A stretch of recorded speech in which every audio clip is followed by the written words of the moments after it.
नमस्कार शेतकरी मित्रांनो, आज आहे 23 मार्च आणि आपण आज आलेलो आहोत सुगाव फाटा या ठिकाणी प्रगतशील शेतकरी संतोष नारायण देशमुख यांच्या प्लॉटवरती. खरं तर आपल्यासोबत आज आहेत तेजस भाऊ आणि गेल्या 4 ते 5 वर्षापासून आपण त्यांच्यासोबत काम करत आहोत आणि 5 वर्षापासून आपण त्यांच्याशी जोडलेलो आहोत. अतिशय प्रगतशील पद्धतीने त्यांची शेती चालू आहे. टोमॅटोमधील गेल्या 2-3 वर्षापासून अतिशय उच्च प्रतीचं उत्पादन त्यांनी काढलेलं आहे. चांगला आर्थिक फायदा देखील त्यांना 2-3 वर्षामध्ये टोमॅटोमधून झालेला आहे. मित्रांनो, आज सांगायचं झालं तर मी आत्ताच म्हटलं तुम्हाला, आज आहे 23 मार्च आणि दुपारचे वाजलेले आहेत दीड वाजून गेलेले आहेत साधारण. आणि आत्ताचं टेम्परेचर आपण जर बघितलं तर साधारणतः 39 अंश सेल्सिअसपर्यंत तापमान गेलेलं दिसतंय. आणि ह्या 39 अंश सेल्सिअसमध्ये देखील तुमचं काम चालू आहे. महत्त्वाचं आजचा तुम्ही मांडव बनवण्याचं काम चालू आहे. मित्रांनो, ह्या प्लॉटची लागवड आहे 23 फेब्रुवारीची.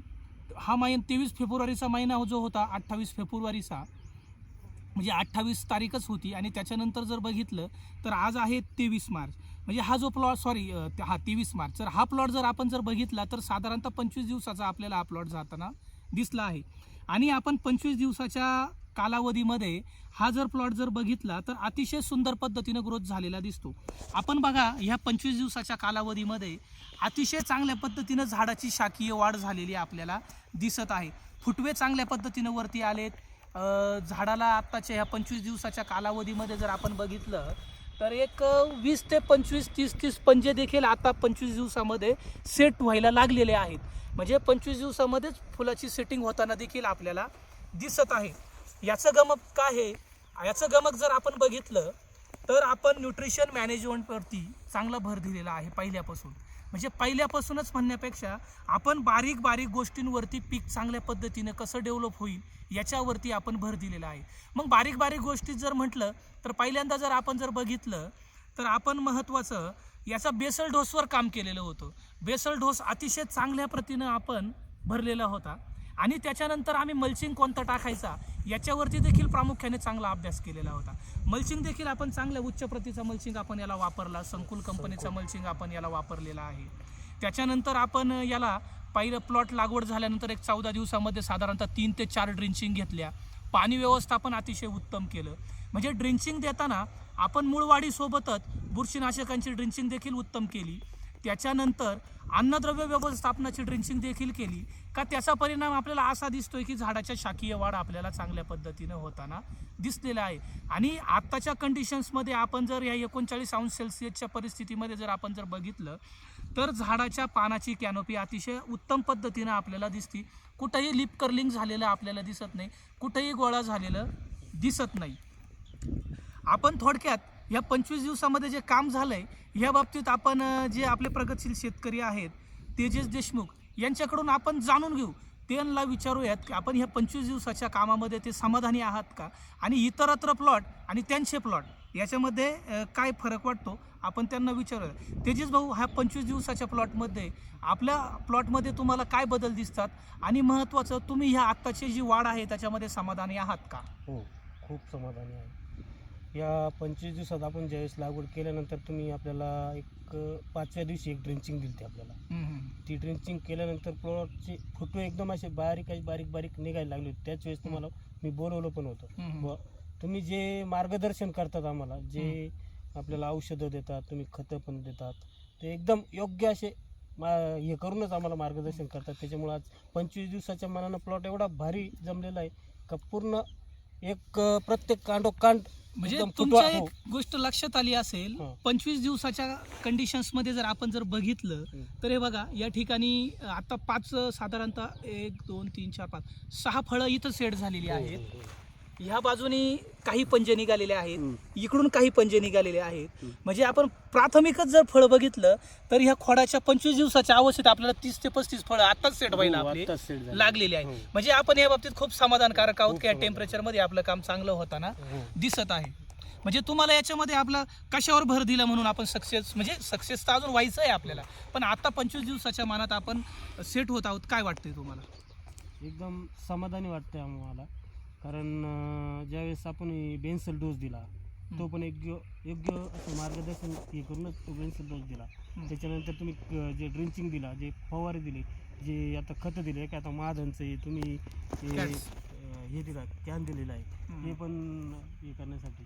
आता असे एकदम योग्य असं मार्गदर्शन तुम्ही आम्हाला देतात. त्याच्यामुळं बरेचसे आम्ही आता जवळजवळ 3 ते 4 वर्षापासून तुमच्याच मार्गदर्शनाखाली चालल्यामुळं प्रत्येक वर्षी आता प्लॉटच्या आम्ही मागच्या वर्षी तुम्ही तो 1.5 एकर केलं तर त्याच्यातच 3.5 ते 4,000 पण आपण उत्पादन काढून काढलं दिलं. होतं आपण. बरोबर. असे भरपूर तुम्ही करतात त्यामुळे आम्हाला एकदम समाधान वाटतं बा तुमच्याकडे. मित्रांनो, खऱ्या अर्थाने आपण व्यंकटेश ॲग्रोमॉलच्या यश गमक यांच्याकडून ऐकलंय, परंतु निव्वळ आम्हाला स्वतः व्यंकटेश ॲग्रोमॉलचं गमक मानत नाही याच्यामध्ये. कारण काय आहे, याच्यामागे आपण जे औषधं उत्पादनं जे वापरतो याचं देखील ह्या ज्या चांगल्या कंपन्या असेल त्याचं गमक देखील फार महत्त्वाचं आहे. याचं कारण असं आहे, आजच आपण जर आपल्या हातात बघतोय तर महाधन कंपनीचं कॅट्स म्हणजे कॅल्शियम थायोसल्फेट नावाचा प्रोडक्ट आपल्याकडे आहे. मित्रांनो, हे अतिशय चांगल्या प्रतीचे उच्च प्रतीचे इम्पोर्टेड प्रोडक्ट आपण पिकांसाठी वापरतो. त्याच्यामुळं आपल्याला चांगले बेनिफिट्स आपल्याला मिळतात. म्हणजे व्यंकटेश ॲग्रोमॉल चांगल्या उत्पादनांसोबत काम करत असल्यामुळं आपल्याला एक चांगले रिझल्ट पिकावर दिसत आहे. मित्रांनो, हा झाला आपल्या उत्पादनाचा भाग किंवा आपण जे काम करत आहोत त्या गोष्टीचा पार्ट मी तुम्हाला एक सांगितला. मित्रांनो, खऱ्या अर्थाने आज जो हा व्हिडिओ बनवतोय त्याचं मागचं एक कारण वेगळं आहे. आपण आज आपल्या हातात, माझ्या ज्या हातामध्ये कॅल्शियम थायोसल्फेट जे दिसतंय, आपण हे आज ह्या 1.5 एकराच्या प्लॉटला 10 लिटर सोडणार आहे. आणि हे 10 लिटर सोडण्याचं कारण थोडक्यात मी आपल्याला सांगणार आहे. मित्रांनो, ऑक्टोबरमध्येच आपले थंडीमध्ये काही प्लॉट होते. थंडीमध्ये टेम्परेचर होतं साधारणतः एक 18 अंश सेल्सिअसपर्यंत आपल्याला थंडीमध्ये 18 अंश सेल्सिअसच्या खाली टेम्परेचर आलेलं होतं. आणि महत्त्वाचं 18 अंश सेल्सिअसच्या आत पिकाचं जे टेम्परेचर आल्यानंतर पीक काही उचलत नाही. म्हणजे साधारणतः ऑक्टोबर नोव्हेंबरमध्ये आपण जर बघितलं तर 9 ते 10 अंश सेल्सिअसपर्यंत आपल्याला टेम्परेचर जाताना दिसलं होतं आणि अतिशय मोठ्या प्रमाणावर थंडी होती. पण तुम्ही म्हणाल थंडीचा आणि टेम्परेचरचा सध्या ह्या व्हिडिओचा काय संबंध आहे? सांगण्याचं कारण असं आहे की टेम्परेचर कसंही असू दे, टेम्परेचर वाढलं किंवा टेम्परेचर डाऊन झालं, ह्या परिस्थितीमध्ये होतं काय, पिकावर अजैविक असा ताण तयार होतो. आणि आपल्या पिकावर जो अजैविक ताण जेव्हा तयार होतो त्या अजैविक ताणामध्ये पीक जमिनीतून कुठल्याही प्रकारचं न्यूट्रन्स उचलत नसतं. अशा परिस्थितीमध्ये आपण योग्य उत्पादनं पिकाला यावेळी देणं गरजेचं असतं. मित्रांनो, या बाबतीतच म्हणून मला सांगायचं आहे, हा जो महाधन कंपनीचा कॅट्स म्हणजे कॅल्शियम थायोसल्फेट हा जो प्रोडक्ट आहे हा कशा पद्धतीनं काम करतो हे थोडक्यात मी तुम्हाला सांगणार आहे. आज हा 1.5 एकरचा प्लॉट आहे. ह्या 1.5 एकरच्या प्लॉटसाठी साधारणतः आपण आज 10 लिटर कॅल्शियम थायोसल्फेट आपण सोडणार आहोत. आणि साधारणतः एक परत 10 ते 15 दिवसाच्या कालावधीनंतर आपण परत 10 लिटर सोडणार आहोत. याचं कारण असं, हा जो प्रोडक्ट आहे महाधन कंपनीने आणलेला बेल्जियममधून पेटंटेड प्रोडक्ट आहे. आणि हा जो प्रोडक्ट आहे बेल्जियममधून टेल्सन डेर्लो केरली ह्या कंपनीकडून घेतलेला आहे. पेटंटेड प्रोडक्ट आहे, इम्पोर्टेड प्रोडक्ट आहे आणि अतिशय चांगली क्वालिटी ह्या प्रोडक्टची आहे. आणि मग ह्या प्रोडक्टची अतिशय चांगली क्वालिटी असल्या कारणाने आपल्या पिकावर जो अजैविक असा ताण तयार होईल तो याच्या माध्यमातून जो अजैविक ताण होणार आहे तो अजैविक ताण ह्या प्रोडक्टच्या माध्यमातून कमी होण्यास आपल्याला मदत मिळणार आहे. तर याच्यामध्ये जर आपण बघितलं तर एक साधारणतः 6% कॅल्शियम आहे आणि 10% सल्फर आहे. मित्रांनो, हा जर प्रोडक्ट आपण ज्यावेळी जमिनीत सोडू तर त्याच्यानंतर होणार काय आहे, आपल्या पांढऱ्या मुळांची संख्या वाढणार आहे. जमिनीचा जो सामू आहे म्हणजेच pH तो चांगल्या पद्धतीनं मेंटेन राहील. सामू जर चांगल्या पद्धतीनं मेंटेन राहिला तर आपल्या पिकाची वाढ चांगली होणार आहे. म्हणजे सामू चांगला राहील म्हणजे काय होईल, हे पीक सोडल्यानंतर जमीन चांगली भुसभुशीत होईल. तिचा जो लेअर आहे तो कडक राहणार नाही, हवा खेळती राहील. पांढऱ्या मुळ्यांची संख्या देखील चांगल्या प्रमाणावर वाढली जाईल. आणि आपल्या जमिनीमध्ये सगळ्यात महत्त्वाचं जर आपण बघितलं तर आपल्या जमिनीमधचा EC वाढलेला आहे, म्हणजे क्षारांचं प्रमाण वाढलेलं आहे. आपण जर इथं बघू शकतो, 1-2 मिनिटात मी आपल्याला दाखवतो. जर इथं बघितलं आपण तर क्षारांचं प्रमाण आपल्याला या ठिकाणी दिसतंय. आपण बघा, सफेद झालेलं आहे, क्षारांचं प्रमाण आपल्याला या ठिकाणी दिसतंय. जर आपण बघितलं तर क्षारांचं प्रमाण आहे. आणि मुद्दामून हे क्षारांचं प्रमाण असल्या कारणाने आपण याला कॅट्स सोडण्याचा निर्णय घेतला, कारण 25 दिवसाचा प्लॉट आहे आणि ह्या कंडिशनमध्ये उत्तम होणार आहे. आपण जर आत्ताच्या ह्या कंडिशनमध्ये क्षार जे तयार झाले आहेत, आपण जर आत्ताच्या कंडिशनला हा प्रोडक्ट सोडल्यानंतर जे जे क्षार आहेत आपल्याला ते अतिशय चांगल्या पद्धतीनं कमी होतील, EC कमी होईल आणि आपलं पीक चांगल्या पद्धतीनं ग्रोथ होईल. म्हणजे काय होईल, जे झाडांच्या कक्षेत क्षार तयार झालेले आहेत ते क्षार बाजूला होतील आणि पिकास जे न्यूट्रन्स लागणारे आहेत ते व्हाईट रूटद्वारे ते उचललं जाणार आहे. म्हणून असंख्य असं चांगलं काम आपल्याला ह्या कॅल्शियम थायोसल्फेटद्वारे आपल्याला होणार आहे.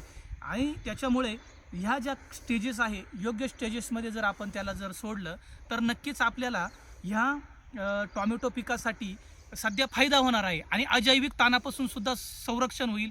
पानाची कॅनोपी चांगली मोठ्या प्रमाणात तयार होईल, पानाची क्वालिटी वाढेल, जाड पान होईल आणि जो उष्णतेपासून जो त्याला ट्रेस जाणवणार आहे तो देखील होणार नाही. आणि सगळ्यात महत्त्वाचं हे क्लोराईड फ्री आहे. क्लोराईड फ्री असल्यामुळं ते पिकाला चांगल्या पद्धतीनं लागू होईल आणि चांगल्या पद्धतीनं आपल्या पिकासाठी वाढीसाठी गरजेचं ठरणार आहे. मित्रांनो, ह्या व्हिडिओच्या माध्यमातून मला एवढंच सांगायचं आहे की चांगली उत्पादनं ह्या उन्हाळ्यामध्ये आपण वापरणं गरजेचं आहे. जर आपण चांगली उत्पादनं जर वापरली तर आपले प्लॉट आजच्या कंडिशनला जे आपल्याला दिसतात ह्या 25 दिवसाच्या कालावधीमध्ये, तर अशी गुणवत्ता आपल्याला टिकून राहणार आहे. मित्रांनो, मी सांगतोय सध्या पांढऱ्या माशीचा, सफेद माशीचा, व्हाईट फ्लायचा प्रादुर्भाव सुद्धा देखील मोठ्या प्रमाणावर होत आहे. त्यासाठी योग्य तज्ज्ञांचं मार्गदर्शन घ्या. ते नक्कीच जो व्हायरल झाला आहे, पानं गोळा झाली आहे, ती सफेद माशीमुळे झालीत की अन्नद्रव्याच्या कमतरतेमुळे झाली, अशी असंख्य वेगळी वेगळी कारणं असणार आहे. त्यामुळे मला आपलं वारंवार सांगणार आहे, आपला टॉमॅटो पिकात मोठा खर्च होतोय आणि खर्च करत असताना नुसता आपण मोगम पद्धतीनं खर्च करू नका. याच्यामध्ये चांगले तज्ज्ञांचा सल्ला घ्या, ज्याला खरंच या बाबतीत चांगला अभ्यास झाला आहे अशा माणसाचा आपण सल्ला घ्या आणि नक्कीच आपल्या पिकाचं आपण उत्पादन वाढवून घ्या. आता जर आपल्याला जर ह्या टॉमॅटो पिकासंदर्भात जर काही योग्य सल्ला, योग्य मार्गदर्शन जर लागणार असेल तर आपण व्यंकटेश ॲग्रोमॉल देवठाण रोड किंवा व्यंकटेश ॲग्रोमॉल नवलेवाडी या ठिकाणी आपण संपर्क साधू शकता. आपल्या सर्व शंकांचं निरसन होईल. आपण थोडक्यात ह्या 25 दिवसाच्या बाबतीत मागाशी तेजस भाऊंकडून बोललेलो आहेत. थोडक्यात 1 मिनिटाचंच तेजस भाऊ आपल्याला सांगतील की ते ह्या बाबतीत कसे समाधानी राहिलेले आहेत. तेजस भाऊ. समाधानी मी राहिलेलो आहे, कारण तुमचं प्रत्येक वेळेस मार्गदर्शन एवढं मोलाचं ठरलं राहिलं मला का जे तुम्ही देतात, जे आता तुम्ही हा कॅन दिलेला आहे काय टेल्सन डेरलो, हां टेन्सन हे कॅरलो. आता तुम्ही याच्यातून आपल्याला कॅल्शियम नायट्रेट, अजून जी जमीन भुसभुशीत होणार आहे त्याच्यात पण हे होणार आहे. आता ह्याचं आपण हे सोडल्यानंतर आपल्याला म्हणजे आपण दूरदृष्टिकोन ठेवून काम करतोय. हो, 2-3 दिवसातच आपल्याला तुम्ही म्हणताय जाणवणार आणि जाणवतच, कारण प्रत्येक वेळेस तुम्ही सांगितलं त्या पद्धतीने मी करीत गेलो तर त्याचे आज मला रिझल्ट एकदम मस्त वाटतात बुवा, एकदम फ्रेश. आता प्लॉट कुठं असा गोळा पण वाटत नाही का काहीच नाही का. 25 दिवसानं जो प्लॉट 25 दिवसात पाहिजे त्यापेक्षा सुद्धा जास्त भारी प्लॉट आहे. म्हणजे मी एवढा समाधानी आहे त्या पैशामध्ये. धन्यवाद तेजस भाऊ. खरं तर मित्रांनो, आपल्या कोणत्याही शंका असतील तर आपण नक्कीच व्यंकटेश ॲग्रोमॉलच्या कोणत्याही शाखेशी संपर्क साधा आणि टॉमॅटो पीक असेल, कोणतंही पीक असेल, नक्कीच आपलं समाधान आमच्याकडून होईल अशी खात्री बाळगतो आणि थांबतो. धन्यवाद.